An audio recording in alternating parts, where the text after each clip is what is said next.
I never imagined I'd be the kind of woman who had to call 911 on her own family. But that afternoon, as I watched my 6-year-old son Eli struggle to stand beside the pool, soaked and shaking, I knew I had crossed a line I couldn't uncross. Brianna, my sister-in-law, was laughing like it was all some harmless prank. Eli has cerebral palsy. He can't balance like other kids. He can't speak. But his eyes said everything. And what I saw in them broke me.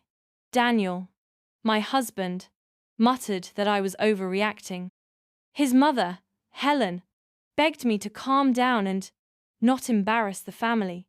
But as I held my son's cold body, his lips blue from the shock, I realized the only one who should be ashamed was me for staying quiet this long. I didn't yell, I didn't explain, I just picked up the phone and dialed, and they finally started to panic. It started weeks before the pool incident, though I didn't recognize the signs until much later. Ever since we moved into the Whitmore family estate temporarily, as Daniel insisted, I had felt the shift in air.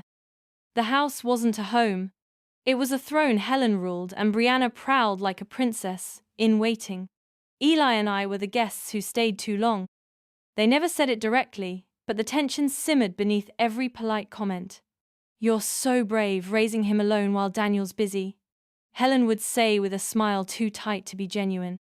"It must be exhausting," Brianna chimed in one morning as I helped Eli with his braces, her voice syrupy, sweet but her eyes resting too long on his legs. I brushed it off. People stare. People misunderstand. But I began noticing little things.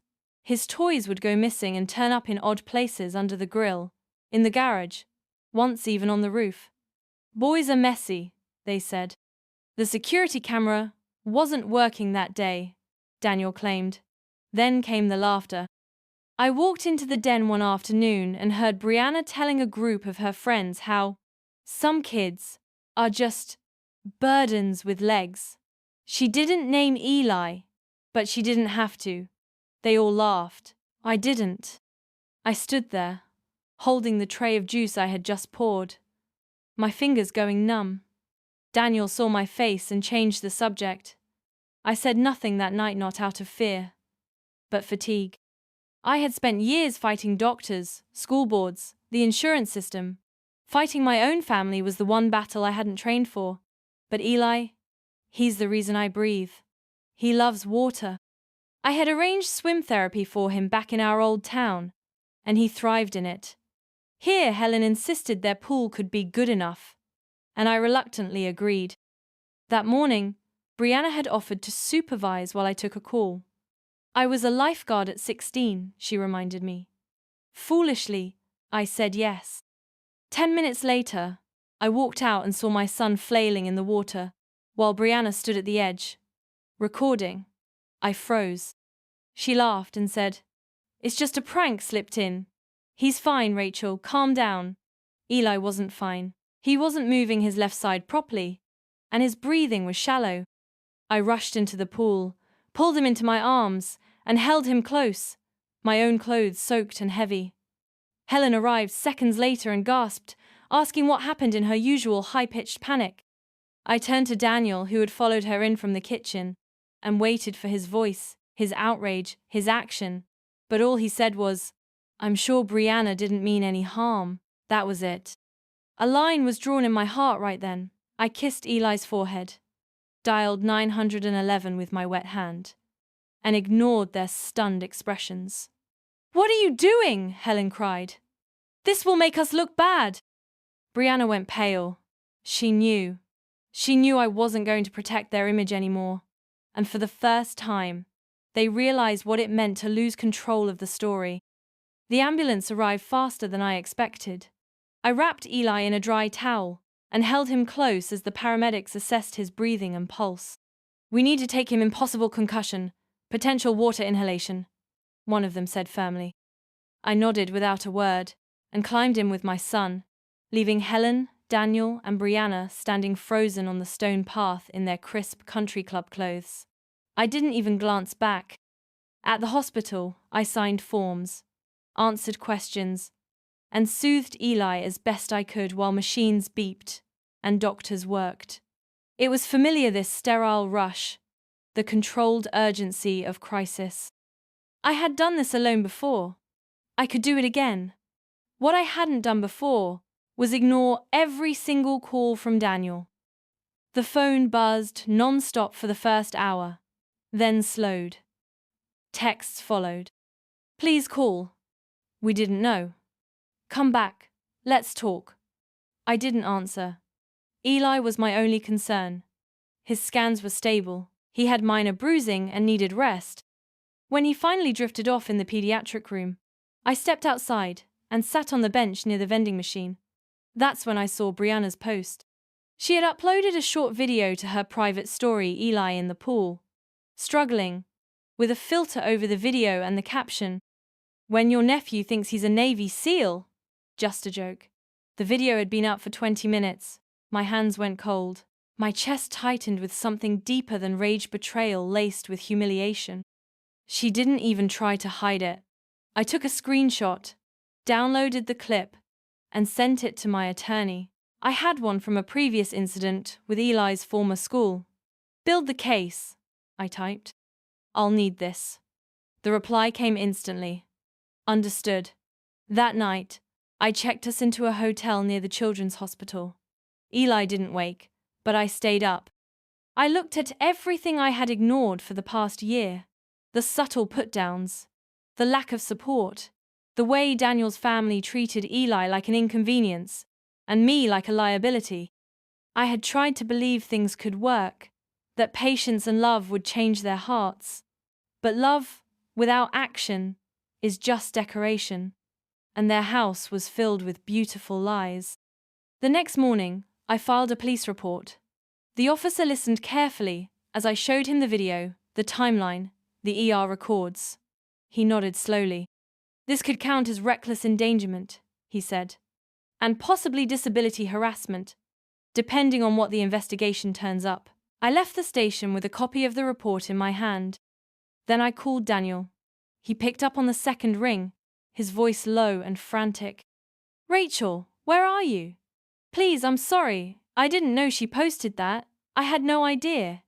"You knew what she was capable of," I said calmly. "You've known for years. You just didn't want to admit it because it would mean doing something. And doing something might have made your family uncomfortable." He went silent. "Eli and I won't be coming back. I'll send someone for our things. Don't contact me again unless it's through a lawyer." I hung up before he could respond. I didn't cry. I didn't tremble.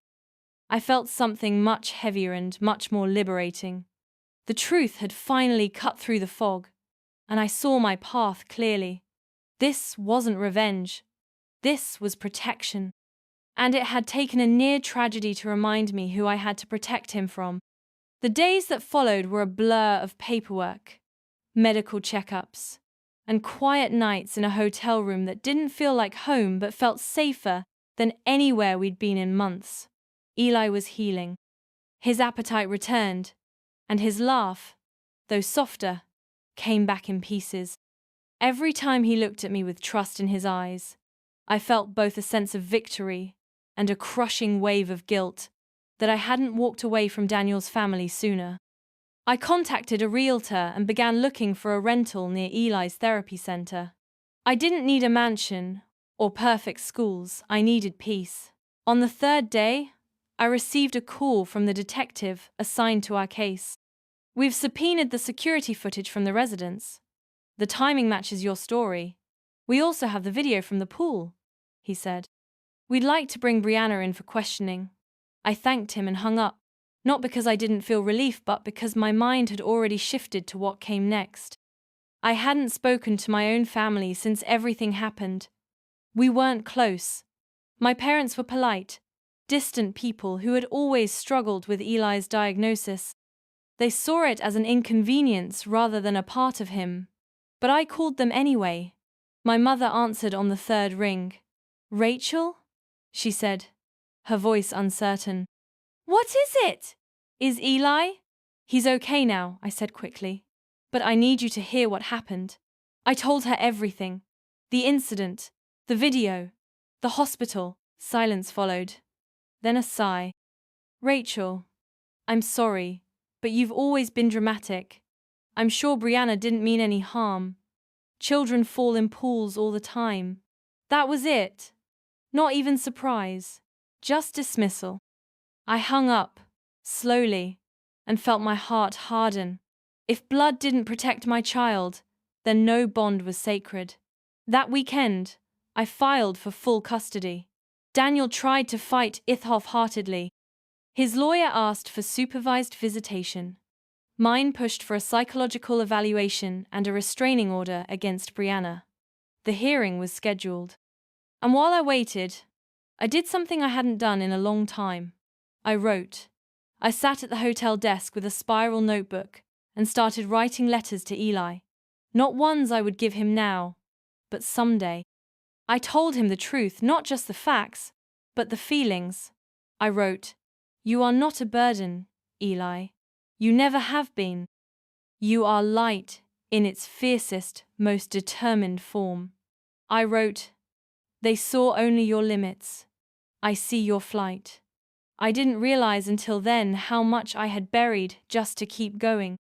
To keep pretending everything was okay. To make Daniel's family more comfortable. To avoid confrontation. But it had cost too much. It had cost Eli's safety. My dignity. I had let love convince me to shrink. And now I was learning to expand again. When the hospital bill arrived, I stared at it and laughed. Not because of the amount, but because I remembered all the times Daniel's parents reminded me how much they contributed to Eli's medical costs. I tore the bill in half and called my accountant. "Let's move everything into a new account," I said. "Only in my name. I'm done pretending we're a team." I spent that night watching Eli sleep, hand curled beneath his cheek, a faint smile on his lips. And I made a promise out loud this time. "You'll never be treated like you're less again. I swear it." Something shifted in the room then. Maybe it was just me. Maybe it was everything finally falling into place. The courtroom was smaller than I expected. Cold, too bright, and still, it felt like every inch of space was charged with me heartbeat, my breath, the weight of every moment that had led here. Daniel sat across from me, looking like a man who regretted showing up. He avoided my eyes, and when Brianna walked in behind him, arms crossed like she was being inconvenienced, I knew. They still didn't take it seriously. The judge, however, did. She read the police report, reviewed the video footage that showed my son struggling to pull himself out of the water, while laughter echoed in the background. The hospital photos, the statements from the nurses. When it was my turn to speak, I stood slowly. I didn't need theatrics. I told the truth. My son has developmental delays. He is not a punchline. He is not a prop for someone else's entertainment. My voice didn't. Shucky rang. And anyone who thinks pushing him into a pool is just a prank should not be allowed near him again. The judge asked Brianna if she wanted to respond. She gave a half-hearted apology, then added, "I didn't know he couldn't swim. I thought he was faking. He screams like that all the time." The courtroom froze. I didn't look at Daniel. I didn't need to. The judge set down her pen. "That will be quite enough," she said firmly. "Miss Parker, I find your behavior grossly negligent and potentially criminal. This hearing is not for a criminal conviction, but I'm forwarding this file to the district attorney's office." The lawyer beside Brianna looked like he wanted to disappear. When the judge finally ruled, her voice was steady. "Full custody is granted to Ms. Rachel Parker. Supervised visitation for the father, contingent on proof of completion of parenting classes and therapy. Ms. Brianna Carter is to have no contact with the child." I exhaled, but I didn't smile. Not yet. Not in that room. Outside, my attorney turned to me. "That could have gone worse," she said, attempting humor. I nodded. It could have gone a lot worse for my son. As I left the courthouse, I felt no desire to call my parents. They had made their position clear. In fact, It wasn't until we were back at the hotel that I found the courage to open the message Daniel had sent the night before the hearing. Just 2 lines. "You're blowing this out of proportion. Think about the family." I deleted it. The only family I was thinking about was Eli. That evening, he helped me make sandwiches on the hotel's little kitchenette counter. He spread peanut butter like it was serious work. At one point, he looked up and said, "No more house with mean people?" I bent down and looked him in the eye. "No, baby, never again." That night, I emailed a local mom's support group for children with special needs. I'd avoided them for years, too ashamed to admit I needed help. Now, I saw it differently. Community wasn't weakness. It was armor. It was fuel. The next morning, I signed the lease for a small 2-bedroom apartment near Eli's new school. Not fancy, not perfect, but ours. And when I hung the first picture on the bare white wallowny of Eli at the zoo, his eyes wide with wonder, I felt something solid in my chest. Not anger, not fear. Something like peace, rough and hard-won. We were starting over, this time, on our terms. The apartment smelled faintly of fresh paint and cardboard. Eli sat on the floor surrounded by half-opened boxes, proudly wearing a plastic fireman's hat he'd found in one of them. It wasn't much thin walls, second-hand furniture, a window that barely caught the sun, but it was safe, and it was ours. I watched him trace the edge of a puzzle piece with a quiet intensity, humming the tune of his favorite show. For the first time in weeks, I didn't feel like I had to brace for the next disaster. The doorbell rang. My body tensed instinctively, old habits. But when I opened the door, it wasn't confrontation waiting. It was a woman in her late 40s with kind eyes and a firm handshake. "Hi, Rachel. I'm Teresa, from the parent group you reached out to." She had brought muffins, blueberry, still warm. I let her in. We talked for an hour, maybe more. She didn't pry. She didn't pity. She just listened, nodding, offering small observations that landed deeper than I expected. "It's not weakness to admit they failed you," she said gently. "It's wisdom to leave." That night, as Eli slept, I sat on the couch staring at an old photo of Daniel and a toddler-aged Eli in matching Halloween costumes. A pang moved through me. Not for the man Daniel was now, but for the woman I used to be. Smiling so wide, so sure the people around her would protect what she loved. I put the photo in a drawer, not to erase it, but to file it where it belonged, the past. Over the next few weeks, things didn't become magical. Eli had meltdowns.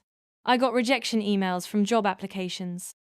I cried once behind the laundry room door, but we had rhythm, routine. One afternoon, Eli's new teacher emailed me. "He's doing well, kind, curious. Told another child we use gentle hands. Thought you should know." I sat with that sentence for a long time. One day, we were at the park when a familiar voice called my name.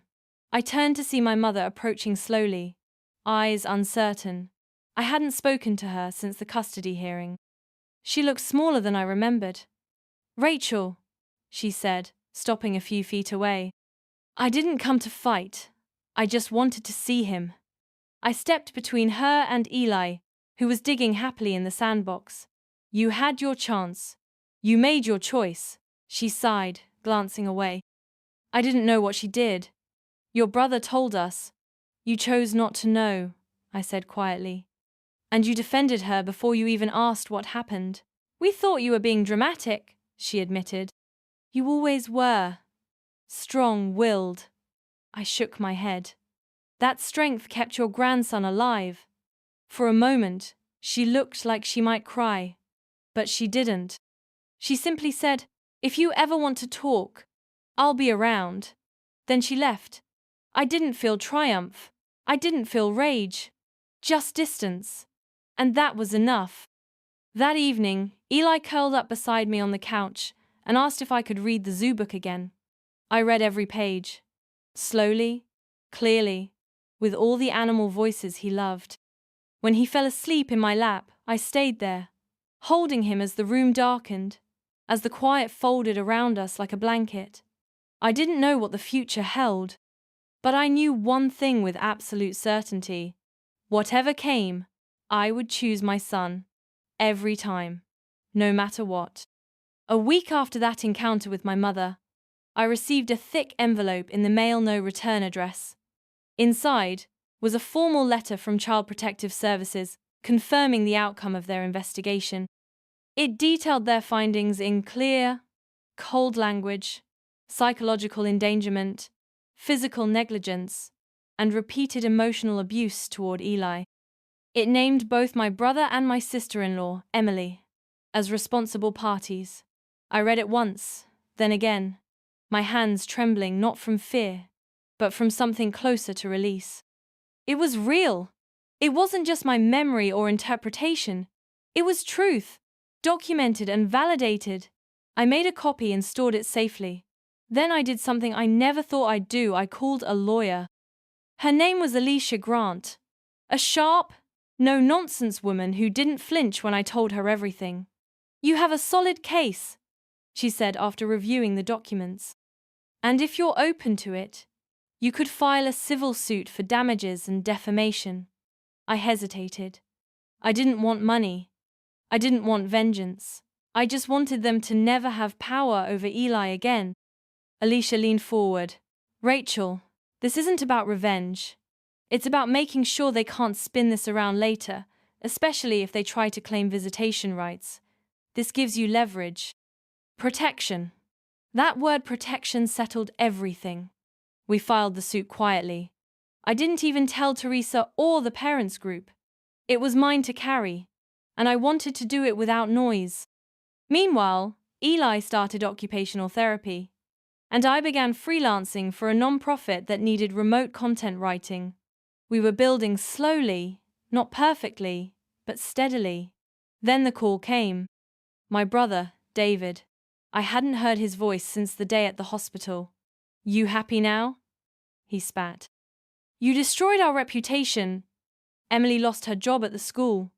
I stood in my tiny kitchen, staring out the window at the quiet courtyard, and felt nothing. "I didn't destroy anything," I said calmly.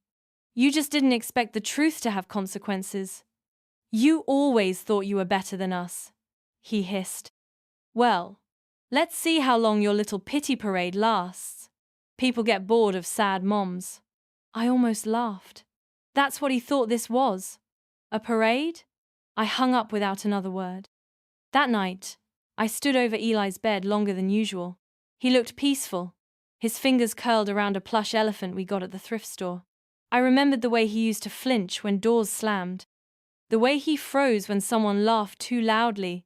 And now, here he was, safe, sleeping, healing. That was all I needed. Days passed. Our court date came. Emily didn't show up. David did, with a lawyer who looked like he'd rather be anywhere else. The judge granted me full custody, with no visitation rights for the defendants, and approved the protective order. When we stepped out of the courthouse, Alicia turned to me and asked if I was okay. "Not okay," I said, "but clear." Later that night, I posted one single sentence on my long-abandoned Facebook. "My son is safe. That's the only story that matters." I didn't expect anything. But dozens of messages came, some from people I hadn't spoken to in years. Most just said, "I see you. I'm proud of you." I didn't reply. I didn't need to. I lay in bed with the weight of silence finally lifted. And for the first time in months, I dreamt not of escape, or fear, or survival, but of something gentler. A picnic, a park, my son laughing, a future that felt wide open. The summer brought more change than I'd anticipated. Eli was now enrolled in a small, inclusive preschool, one that understood how to work with kids like him, kids with invisible wounds and quiet courage. Each morning, he'd kiss my cheek, grab his lunchbox, and wave to the teachers with a shy smile. I watched him from the car, sometimes holding back tears. Not from sadness anymore, but awe. He was becoming someone who felt safe enough to bloom. I, on the other hand, was learning how to live beyond survival. I joined a writing group on Thursdays and started going to the community pool on weekends. I even laughed out loud with people, something I hadn't done in years. It felt like reclaiming parts of myself I'd packed away when life became about keeping Eli safe. Then, one Sunday afternoon, while we were walking through the park after getting ice cream, I saw her, Emily. She was sitting on a bench, alone, hair pulled back in a tight bun, face pale. I felt my chest tighten, instinct screaming to turn the other way, but Eli tugged my hand. "Mommy, is that the mean lady?" His voice was soft but clear. Emily looked up at that exact moment and froze. For a heartbeat, everything stilled. I bent down beside Eli and whispered, "She was mean." "Yes, but we don't need to talk to her." He nodded, and we turned away. But as we walked past, she spoke.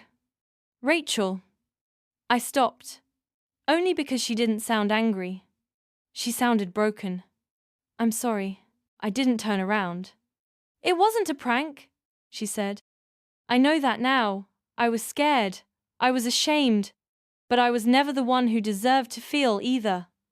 I could feel Eli gripping my hand tighter. I looked down at him, then slowly turned to face her. "I'm not here for an apology," I said. "And I'm not here to forgive you either. I'm here to show my son what it looks like to keep walking." And with that, I did. We kept walking.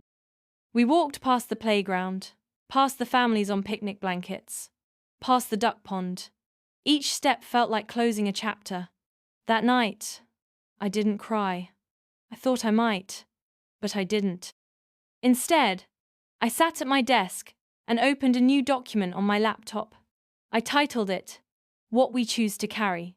It wasn't a blog post or a letter. It was just a story. My story. Eli's story. I wrote about the day he was born, about the first time he smiled, about the quiet courage he carried when no one else saw it. I wrote about what it meant to be a mother in a world that often refused to believe us. And as I wrote, something shifted. Not in the world. In me. I no longer needed Emily or David or even my parents to understand. I had already rewritten the narrative. My life no longer orbited around their approval or their cruelty. It orbited around Eli's laughter, his healing, my wholeness. A few days later, I got an email from a small parenting magazine asking if I'd consider submitting my story for publication. Apparently, someone from the writers' group had passed it along. I clicked reply, and for the first time in years, I felt ready to say yes. The article was published 2 weeks later under the title, "The Day I Chose My Son Over Silence." I didn't expect much. Maybe a few likes, some quiet emails from other mothers, but the response stunned me. Comments flooded in, strangers writing, "Thank you for saying what we couldn't," and "You helped me not feel alone." One woman messaged me, "My daughter has autism. They called it a phase." I almost believed them. "You reminded me to trust myself." I read each message carefully, sometimes with tears, sometimes with awe. The world I thought would judge me was embracing me instead. Eli's photo, just a small, smiling image in the corner, seemed to carry its own kind of quiet power. He was no longer the boy they mocked. He was a symbol of truth, of resilience, of everything they couldn't destroy. One morning, as we were getting ready for school, he asked, "Mommy, are we famous now?" I laughed and said, "No, baby, we're just finally seen." And that was more than enough. A month later, my mother called. I hadn't heard her voice in over a year. "Rachel," she began, hesitant. "We read the article." I didn't know it had gone that far. Her words trailed off, unsure whether it was guilt or pride that drove the call. "It didn't go anywhere, Mom. It was already here. You just didn't want to see it." She sighed. "Your father, He wants to visit. To apologize. I paused. To Eli? Or to me? She went quiet. Maybe both, she said finally. But I understand if you say no. I looked at Eli, now trying to zip up his jacket, tongue sticking out in concentration. I thought about the girl I used to be, one who bent over backwards for scraps of love. That girl was gone. We're not angry, I said. But we're also not waiting anymore. Then I ended the call. The next weekend, Eli and I went on a short road trip. Just the two of us. Windows down. Music loud. We stopped at a lake. Skipped stones. Ate ice cream until our faces were sticky. He told me he wanted to be a writer like me.